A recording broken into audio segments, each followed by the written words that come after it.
You fought for our freedom, and now we'll fight for your quality of life. We thank you for your service.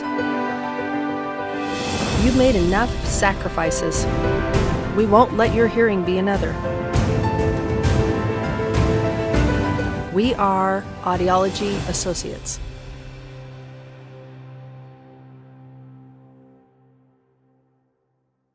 We never forget our fallen.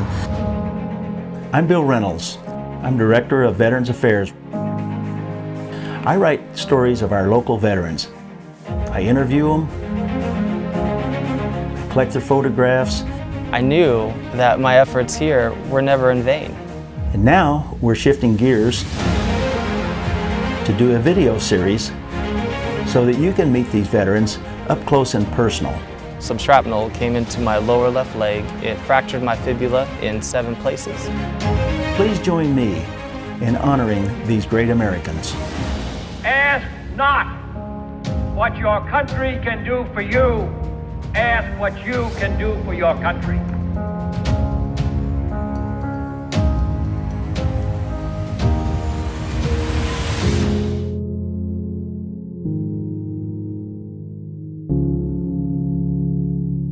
Ricky was born at Henry Mayer Hospital. He was our third and youngest.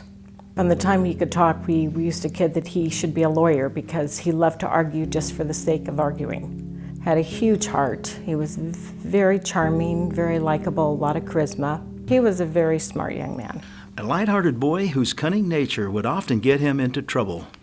That is, until the world grew a bit bleaker. When 9/11 happened, he decided that this is what he wanted to do. It was then Ricky realized his calling, to serve in the United States Marines.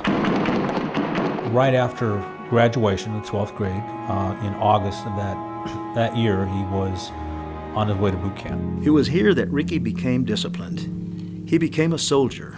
He became a man. He came walking toward us, and we saw this straight silhouette of a guy standing straight, at attention, and we thought, who is this guy? And it happened to be Ricky, so boot camp really turned him around. The Slocums watched as their lighthearted and troublemaker son grew into a man of honor. To be honest with you, we were proud that he wanted to serve his country. He chose infantry, so that's about the kind of action that he wanted to see, and he got it. And it was that action that fueled Ricky. But with that, his family saw him less. Each time they spent time together, it became more meaningful. It was tough. I mean, he was able to come home on some of the weekends. He was so happy and loved what he was doing. He loved it. Loved his Marines, loved Hawaii. He just loved everything about it. But his deployment did not always go as planned. He called us late at night and said unexpectedly they were leaving Kanoe Bay and they were going to depart. But they ended up being pretty suddenly deployed from Okinawa to Iraq. Ricky and his convoy set sail into a sea of unknown, the future uncertain. He did write us quite a bit. He told us it was pretty boring, but he and a buddy were reading the Bible every day and trying to keep busy with that. If I know our Ricky, he was getting into mischief as well, but he told us obviously the things that we would love to hear. But it wasn't always boring. Ricky was credited with being very instrumental in saving his convoy when their ship was attacked. He was awarded a medal for his bravery. He was doing exactly what he wanted. And then with a knock on the front door, everything changed. And I walked downstairs and not knowing who it might be, and then through that glass there on the door, the prism glass, I could see a couple of Marines in their dress blues with a white hat on. So you, of course, say, this is not happening, but you have to answer the door. And I did. And I said, can't be Ricky. I just talked to him on Wednesday. And he said, are you Mr. Slocum? May we come in? Ricky's crew was patrolling the streets of Abu Ghraib, Iraq, when disaster struck. It was night. The Humvee went on its side with Ricky being in the turret of the Humvee. He was ejected. They tried to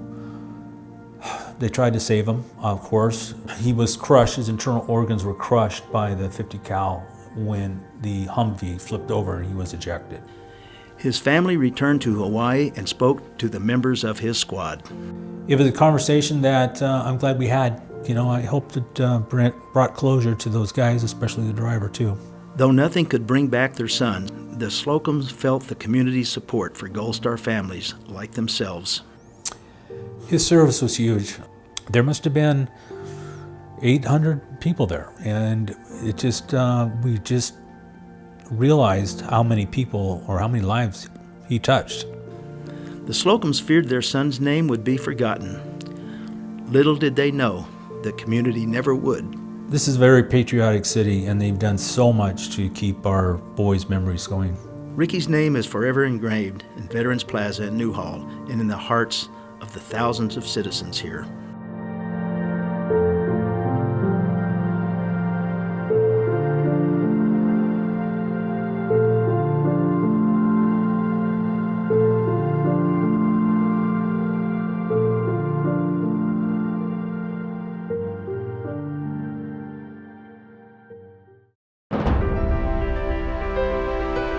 You kept us safe. You fought for our freedom. Now it's our turn. We want you to hear us when we say, thank you for your service. We are Audiology Associates.